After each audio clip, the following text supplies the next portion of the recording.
Iran की America को दो टूक लेबनान पर हमले रुके तभी वार्ता आगे बढ़ेगी, साफ कर दिया गया है ईरान की तरफ से। साथ ही हिजबुल्लाह के बीच जंग खत्म हो, इजरायल और हिजबुल्लाह के बीच जंग खत्म हो, ये भी ईरान ने कहा है। जेनेवा में 80 मिनट की जो वार्ता है वो लगभग फ्लॉप होती नजर आ रही है और अगली बातचीत की तारीख फिलहाल तय नहीं है। ऐसे में बड़ा सवाल ये है कि ये जो डील हुई थी 60 दिनों के लिए, क्या एक और दिन चल पाएगी? जेनेवा में 80 मिनट की जो बातचीत है, जो वार्ता होनी थी, वो फ्लॉप हो गई है क्योंकि डोनाल्ड ट्रंप की तरफ से जो स्टेटमेंट दिया गया उसके बाद ईरान भड़का हुआ नजर आया।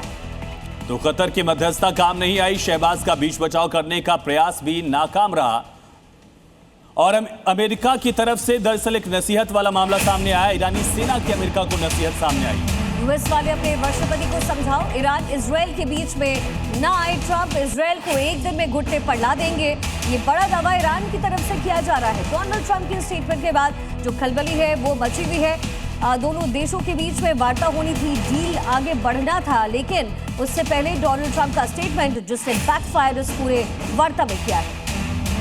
तो हॉर्मुज में जहाजों की आवाजाही प्रभावित हो गई है। रविवार को सिर्फ 5 जहाज ही स्ट्रेट ऑफ हॉर्मुज से गुजर पाए। एक दिन पहले हॉर्मुज से 26 जहाज गुजरे। हॉर्मुज को ईरान ने बंद कर दिया है, ये बड़ी जानकारी इस समय मिल रही है। इससे पहले जब दोनों देशों के बीच में डील हुई थी, एमओयू पर सिग्नेचर्स हुए थे, उसके बाद स्ट्रेट ऑफ हॉर्मुज को खोला गया था, लेकिन जहाज की आवाजाही प्रभावित कर दी गई है।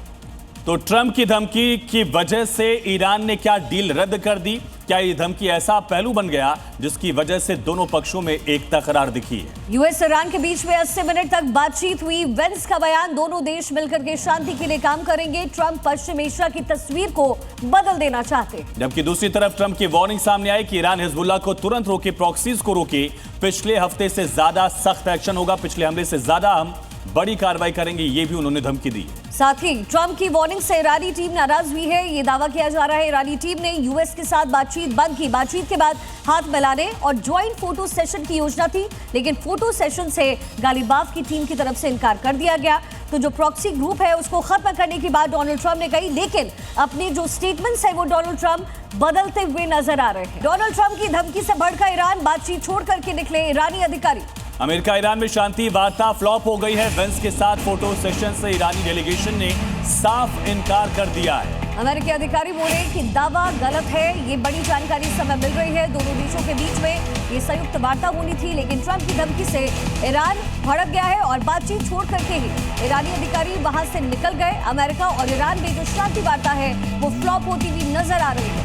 वेंस के साथ फोटो सेशन से भी इनकार कर दिया गया। स्विट्जरलैंड में ये बातचीत चल रही थी, लेकिन रविवार की ये पूरी बातचीत नाकाम रही, नाकाफी रही।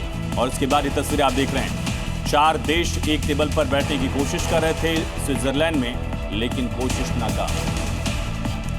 स्विट्जरलैंड जो कि हमेशा से दुनिया के बड़े और विवादित देशों के बीच शांति वार्ताओं का केंद्र रहा, वहां रविवार को ऐसा हाई वोल्टेज ड्रामा हुआ जिससे पूरी दुनिया को चौंका दिया। एक तरफ अमेरिकी राष्ट्रपति डोनाल्ड ट्रंप की सीधी धमकी और दूसरी तरफ ईरान का पलटवार और बातचीत की मेज से अचानक वॉकआउट। ईरान की न्यूज एजेंसी का दावा है कि अमेरिका और ईरान के बीच होने वाली बेहद अहम बातचीत पूरी तरीके से टूट गई है।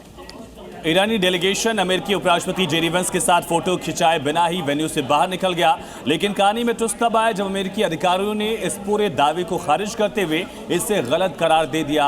लेकिन तस्वीर यही नजर आई है कि ईरान और अमेरिका में बातचीत नहीं हो पाई।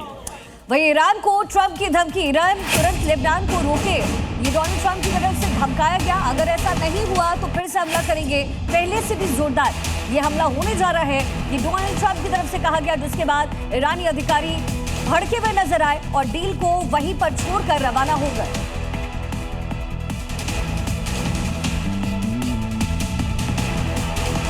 तो ये पूरी तस्वीर आप देखिए, एक तरफ डोनाल्ड ट्रंप की तरफ से धमकी दी गई और धमकी की वजह से ईरानी डेलीगेशन ने बातचीत में बीच में ही अपना रुख स्पष्ट कर दिया कि ईरान युद्ध और बातचीत दोनों मोर्चों पर तैयार है। अगर बातचीत नहीं होती है, युद्ध के लिए उसे चैलेंज किया जाएगा, तो वॉर के लिए भी वो पूरी तरह से रेडी है।